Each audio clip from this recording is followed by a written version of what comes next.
ओम शांति। अॼु जी मिले तारीख़ 9/6/2024। अॼु अव्यक्त बाप दादा जो रिवाइस कोर्स 15/2/2000 जीअं मन खे स्वच्छ बुद्धि खे क्लियर रखी डबल लाइट फरिश्ते स्थिति जो अनुभव करो। अॼु बाप दादा पंहिंजे स्वराज्य अधिकारी ॿारनि खे ॾिसनि था।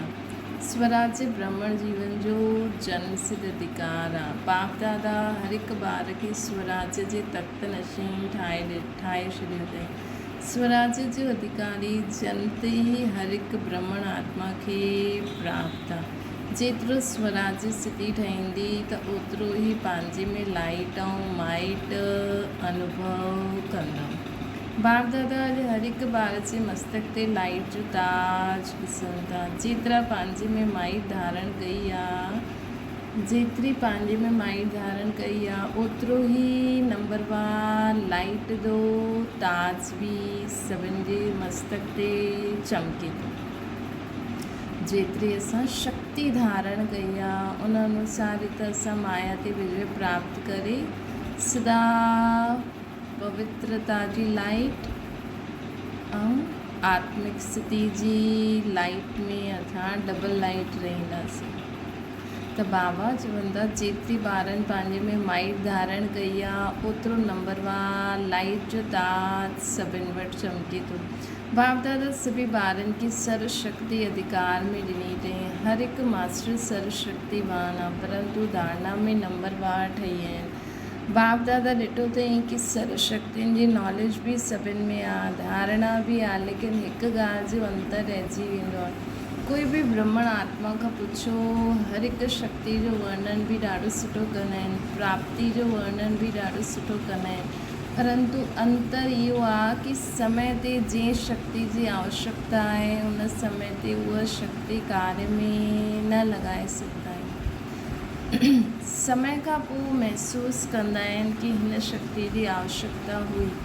बाप दादा ॿारनि खे बि चईंदा आहिनि कि सर्वशक्तियुनि जो वरसो एतिरो शक्तिशाली आहे जो कोई बि समस्या अची तव्हांजे अॻियां ठहरी न सघंदी। समस्या मुक्त ठही सघंदा आहियो। सिर्फ़ु सर्वशक्तियुनि खे इमर्ज रूप में स्मृति में रखो ऐं सर्वशक्तियुनि खे समय ते कार्य में लॻायो। सिर्फ़ु सर्वशक्तियुनि खे इमर्ज रूप में स्मृति में रखो ऐं समय ते सर्वशक्तियुनि खे कार्य में लॻायो। इन जो ॿारनि खे अभ्यास करणो। इन जे लाइ पंहिंजी बुद्धि जी लाइन क्लियर रखो। जेतिरी बुद्धि जी लाइन क्लियर ऐं क्लीन हूंदी ओतिरो निर्णय शक्ति तीव्र थियण जे कारण जंहिं समय जी शक्ति जी आवश्यकता आहे उहो कार्य में लॻाए सघंदव। शुरू जी समय जे प्रमाण बाप दादा हर हिकु ॿार खे विघ्न मुक्त, समस्या मुक्त, महिनत जे पुरुषार्थ मुक्त ॾिसणु चाहींदा आहिनि। हाणे बाबा असांखे विघ्न मुक्त, समस्या मुक्त, महिनत जी पुरुषार्थ बि महिनत सां न करो। अहिड़ी स्टेज बाप दादा असांजी ॾिसणु चाहींदा आहिनि। ठहिणो त सभिनि खे आहे ई, लेकिन बहुत काल जो अभ्यास आवश्यक आहे। ब्रह्मा बाबा जो विशेष संस्कार ॾिठो, तुरंत दान महापुण्य। जीवन जे आराम सां ई हर कार्य में तुरंत दान बि कई त तुरंत कम बि कई। ब्रह्मा बाप जी विशेषता निर्णय शक्ति सदा ई फास्ट रही। त बाप दादा रिज़ल्ट ॾिठई। सभिनि खे साथ त वठी वञिणो आहे। बाप दादा साथ वठी वञण वारो आहे न, या बाप दादा सां गॾु साथ हलण वारा आहियो या पुठियां अचण वारा आहियो। जॾहिं साथ हलणो ई आहे त फॉलो ब्रह्मा बाप। कर्म में फॉलो ब्रह्मा बाप, स्थिति में निराकार शिव बाप खे फॉलो करणो आहे। कर्म में ब्रह्मा बाप खे फॉलो करणो आहे, स्थिति में निराकार बाप खे फॉलो करणो आहे। मतिलबु निराकारी स्थिति गुज़री साकार में अचूं था त ब्रह्मा बाप जीअं फरिश्ते स्थिति में स्थिति करे कर्म करो। फॉलो करणु त ईंदो आहे न, डबल विदेशनि खे फॉलो करणु ईंदो आहे। फॉलो करणु त सहज आहे न। जॾहिं फॉलो ई करिणो आहे त छो छा कीअं, इहे समाप्त थी वियो। मतिलबु जीअं जीअं शिव बाप असांखे चईंदा आहिनि ईअं संकल्प करो, ईअं कंदा हलो। जीअं जीअं शिव बाबा ब्रह्मा तन में अची करे ब्रह्मा बाबा द्वारा कर्म करे ॾेखारे अथई, ब्रह्मा बाबा जीअं कर्म करे ॾेखारे अथई उहो कंदा हलो। सभिनी जो अनुभव आहे कि व्यर्थ संकल्प जे निमित्त इहे छो, छा, कीअं, कॾहिं, इहे ई आधार ठहींदा आहिनि। फॉलो फादर में इहे शब्द समाप्त थी वेंदा आहिनि। कीअं न ईअं बुद्धि फौरन जज कंदी आहे, ईअं हलो, ईअं करो। त बाप दादा विशेष सभी ॿार चाहे पहली बार आया आहिनि चाहे पुराणा आहिनि, इहे ई इशारो ॾींदा आहिनि कि पंहिंजे मन खे स्वच्छ रखो, पंहिंजी बुद्धि जी लाइन क्लियर बाबा सां गॾु, बाप दादा सां गॾु, ऐं पंहिंजे मन खे सदा स्वच्छ रखो। ॾाढनि जे मन में हाणे बि व्यर्थ ऐं नेगेटिव जा दाग ॾाढा आहिनि। इन जे कारण पुरुषार्थ जी स्पीड तीव्र गति सां नथी हली सघे, रुकावट थी अचे। बाप दादा सदा श्रीमत ॾींदा आहिनि कि मन में सदा हर आत्मा जे लाइ शुभभावना, शुभकामना। कंहिंखे बि ॾिसूं कोई छा बि करे थो, कोई असां सां कीअं बि हले थो, लेकिन असांखे इहा पक्को करिणो आहे, तॾहिं असांजो मन सदा स्वच्छ रहे, सभिनि जो ई कल्याण थिए, सभिनि जो ई भलो थिए, सदा शुभ भावना, शुभकामना। इहे स्वच्छ मन आहे। अपकारनि ते बि उपकार जी वृत्ति रखणु, इहे स्वच्छ मन आहे। हेॾे बि बाबा चई न, मन जी प्लेट हिकदमि साफ़ु हुजणी खपे। स्वयं जे प्रति व अन्य जे प्रति व्यर्थ संकल्प अचणु, इहा स्वच्छ मन न आहे। त स्वच्छ मन ऐं क्लीन ऐं क्लियर बुद्धि, इहा अभ्यास करो। मुंहिंजो मन हिकदमि स्वच्छ आहे, पूरी विश्व जी आत्माउनि जो मन हिकदमि स्वच्छ आहे, बुद्धि हिकदमि क्लीन एंड क्लियर आहे, संस्कार हिकदमि बाप समान। जज करो, पंहिंजे पाण खे अटेंशन सां ॾिसो, मथां न ॾिसो, ठीकु आहे न सोचो, ईअं न करो, सोच सां ॾिसो। मन बुद्धि स्पष्ट आहे, श्रेष्ठ आहे, तेज़, तॾहिं डबल लाइट स्थिति ठही सघंदी। बाप समान स्थिति ठाहिण जो इहो ई सहज साधन आहे। बाप समान स्थिति ठाहिण जो सहज साधन छा आहे? मन जी प्लेट हिकदमि शुद्ध, बुद्धि हिकदमि क्लीन एंड क्लियर, संस्कार हिकदमि बाप समान। ऐं इहो अभ्यास अंत में न बहुत ॻाल्हि जो आवश्यक आहे। त चेक करिणो आहे, पंहिंजे पाण खे चेक करिणो आहे, ॿिए खे न करिणो आहे। बाप दादा पहिरों बि हसी जी ॻाल्हि ॿुधायूं आहिनि कि कई ॿारनि जी दूर जी नज़र ॾाढी तेज़ हूंदी आहे ऐं नज़दीक जी नज़र कमज़ोर हूंदी आहे। इन करे परे खां जज करण में, ॿियनि खे जज करण में ॾाढा होशियारु आहिनि। पंहिंजे खे चेक करण में कमज़ोर न ठहिणो आहे। बाप दादा पहिरों बि चयो कि जीअं हाणे इहो पको थी वियो आहे कि मां ब्रह्म कुमारी आहियां, हलंदे फिरंदे सोचता आहियो असां ब्रह्म कुमारी आहियूं, असां ब्रह्म कुमार ब्रह्मण आत्मा आहियूं। ईअं हाणे इहा नेचुरल स्मृति नेचर ठही वञे कि मां फ़रिश्तो आहियां या मां सितारो, मां आत्मा शिव बाबा जी संतान आहे, परमात्मा जी संतान आहे। निराकार रूप में मां आत्मा बाबा जी संतान आहियां, साकार रूप में मां फ़रिश्तो आहियां। अमृत वेले उथंदे इहो पक्को करो, मां फ़रिश्तो परमधाम परमात्मा श्रीमत ते हेठि हिन साकार तन में आयो। मां फ़रिश्तो परमात्मा जी श्रीमत अनुसार हिन साकार तन में आयो। सभिनि खे संदेश ॾियण व श्रेष्ठ कर्म करण लाइ मां हिन सृष्टि ते आयो आहियां। सभिनि खे संदेश ॾियण व श्रेष्ठ कर्म करण मां हिन सृष्टि ते आयो आहियां। कार्य पूरो थी वियो ऐं पंहिंजी शांति जी स्थिति में स्थित थी वञो, ऊची स्थिति में हली वञो। हिकु ॿ खे बि फ़रिश्ते स्वरूप में ॾिसो। पंहिंजी वृत्ति ॿिए खे बि धीरे धीरे तव्हांजी वृत्ति ॿिए खे बि धीरे धीरे फ़रिश्तो ठाहे वेंदी।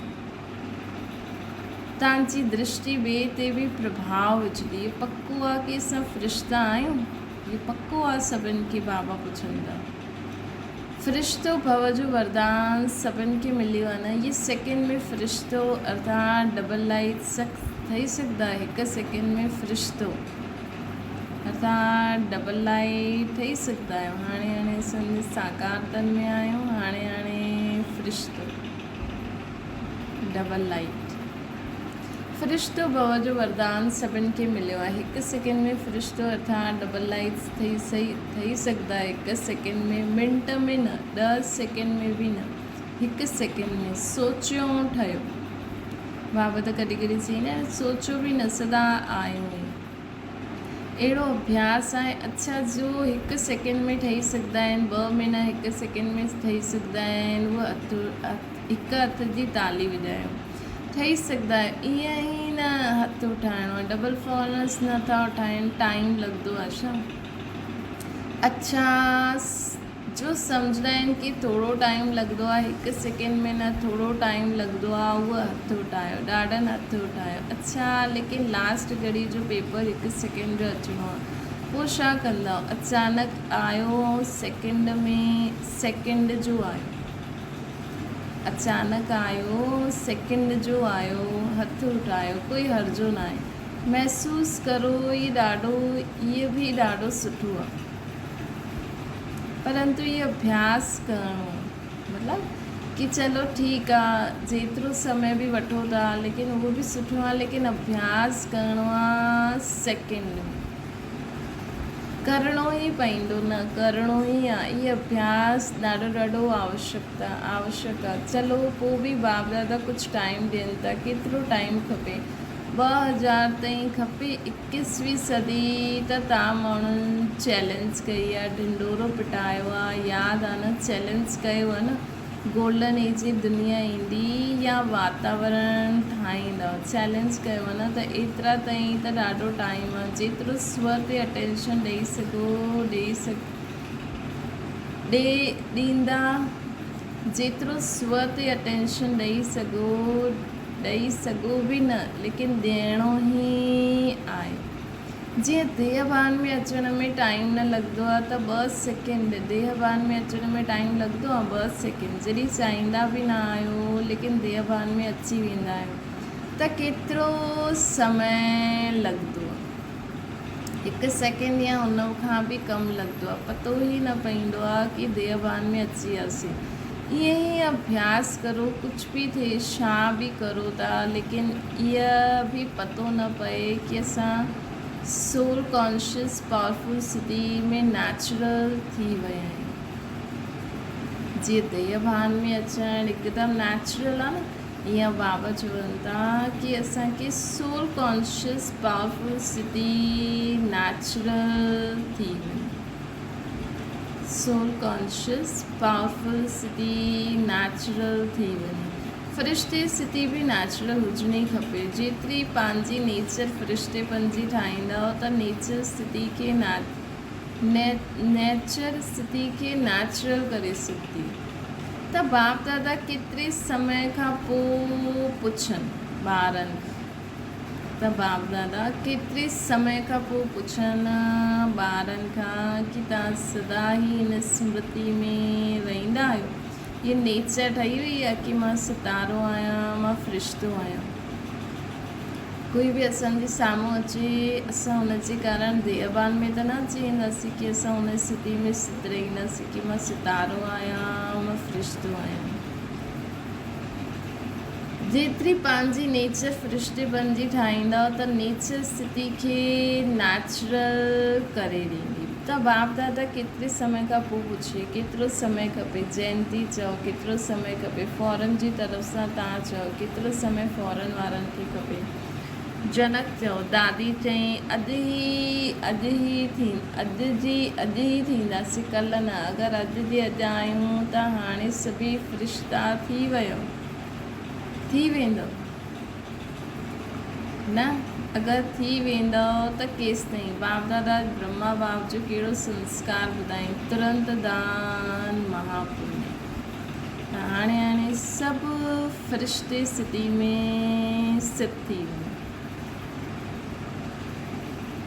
बाप दादा हर हिकु ॿार जी प्यार बाप दादा जो हर हिकु ॿार सां प्यार आहे, त ईअं न सम्झंदो कि हिकु ॿार बि घटि रहे, त हीअं ई सम्झंदा आहिनि कि हिकु ॿार बि घटि न रहे, मुंहिंजा सभु ॿार फ़रिश्ता ठही वञनि, नंबरवार छो सभई नंबर 1 थी वञनि त केतिरो सुठो आहे। अच्छा, प्रशासक वर्ग एडमिनिस्ट्रेशन विंग जा भाउ भेण आया सां बाप दादा मुलाक़ात था करनि, आपस में मिली करे छा प्रोग्राम ठाहियो, अहिड़ो तीव्र पुरुषार्थ जो प्लान ठाहियो कि जल्दी जल्दी तव्हां श्रेष्ठ आत्माउनि जे हथ में इहे कार्य अची वञे। विश्व परिवर्तन करिणो आहे त सॼी एडमिनिस्ट्रेशन बदिलणी ई पवंदी।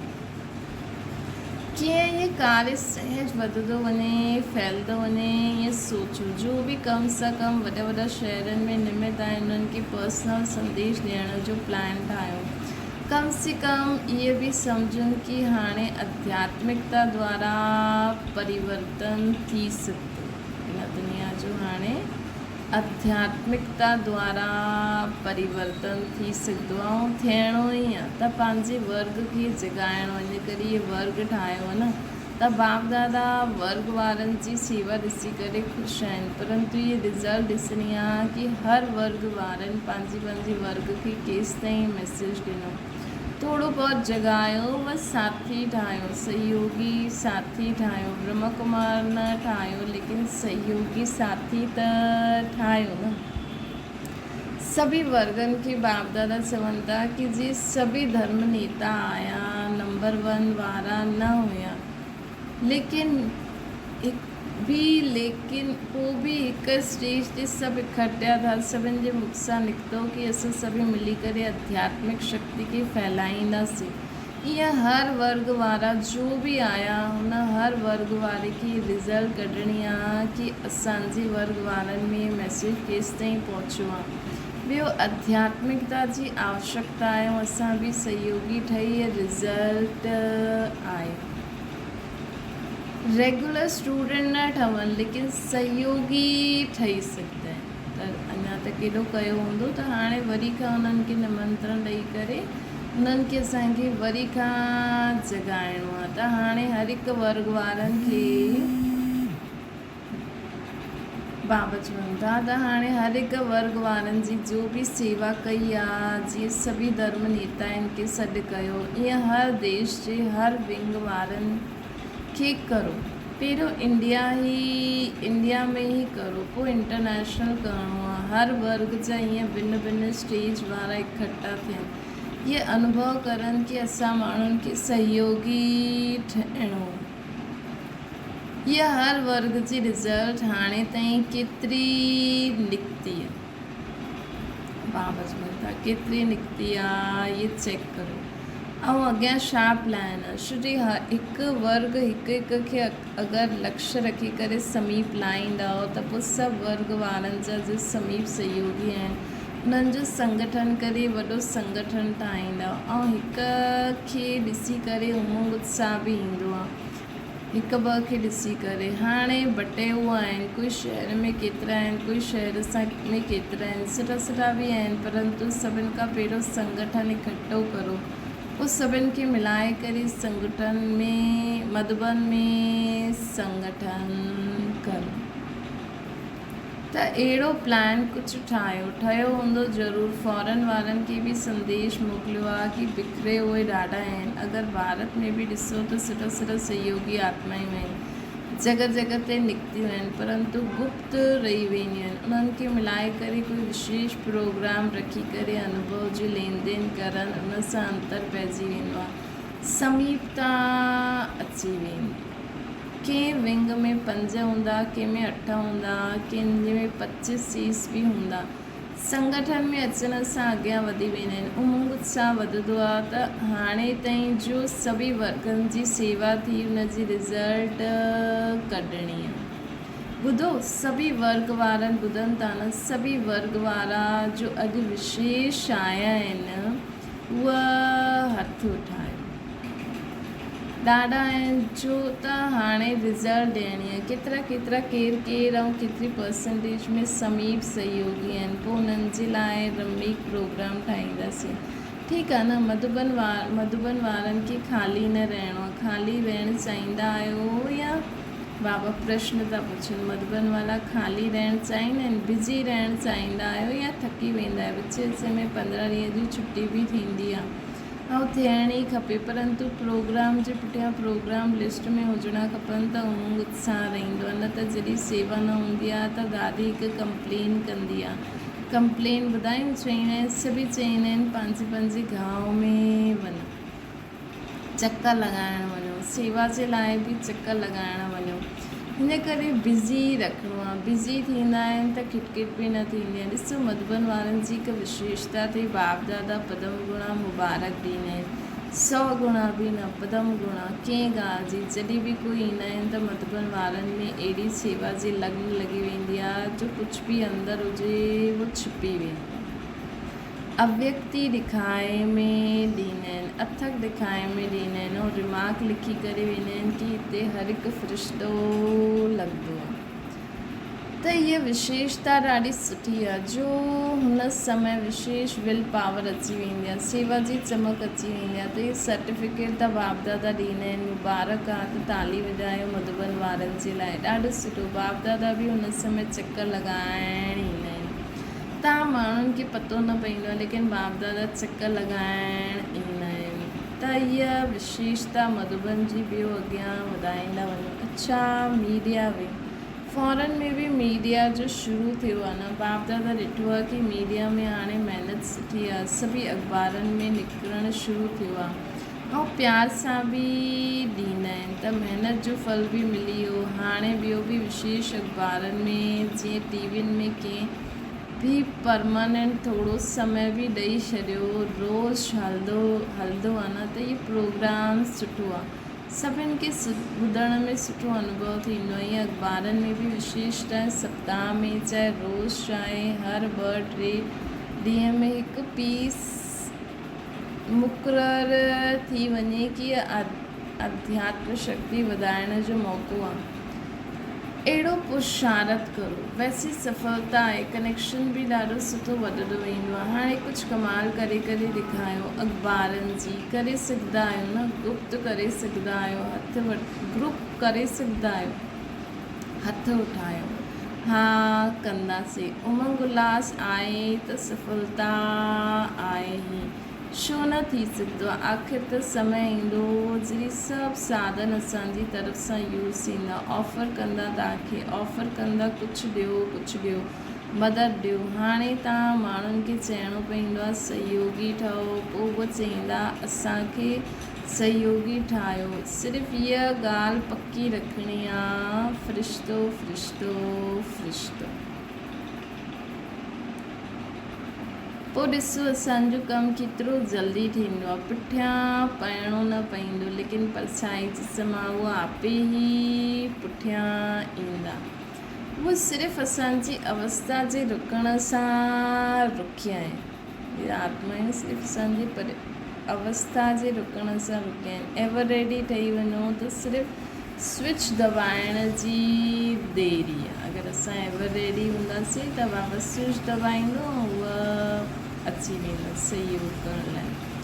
अच्छा करो तव्हां कंदा ई रहंदव। चारों ओर जे देश विदेश जे साकार स्वरूप में या सूक्ष्म स्वरूप में मिलन मनाइण वारा सर्व स्वराज्य अधिकारी आत्माउनि खे सदा हिन श्रेष्ठ अधिकार खे पंहिंजे चलन ऐं चहिरे सां प्रत्यक्ष करण वारा स्वराज्य अधिकारी वारियूं विशेष आत्माऊं, सदा बाप दादा खे हर कदम में फॉलो करण वारियूं, सदा मन के स्वच्छ, बुद्धि के क्लीन एंड क्लियर, संस्कार बाप समान ठाहिण वारा अहिड़ा स्वतः तीव्र पुरुषार्थनि खे सदा साथ रहण वारा, साथ हलण वारा डबल लाइट ॿारनि खे बाप दादा जो यादि प्यार ऐं नमस्ते।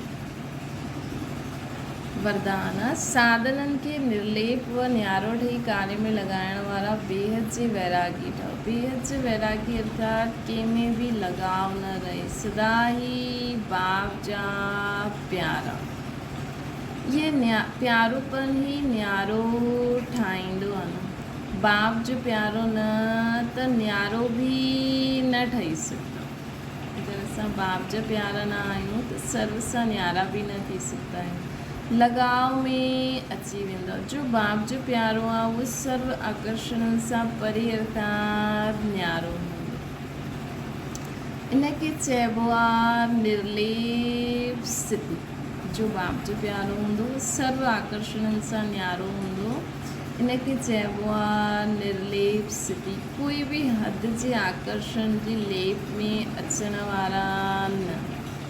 रचना ऐं साधननि खे निर्लेप थी करे कार्य में लॻायो, अहिड़े बेहद जे वैरागी ही राजऋषि कहलाईंदा। स्लोगन आहे दिल जी सच्चाई सफ़ाई हुजे त साहिब राज़ी थी वेंदो। दिल जी सच्चाई सफ़ाई हुजे त साहिब राज़ी थी वेंदो। अच्छा, ओम शांति। बाबा खे यादि करो।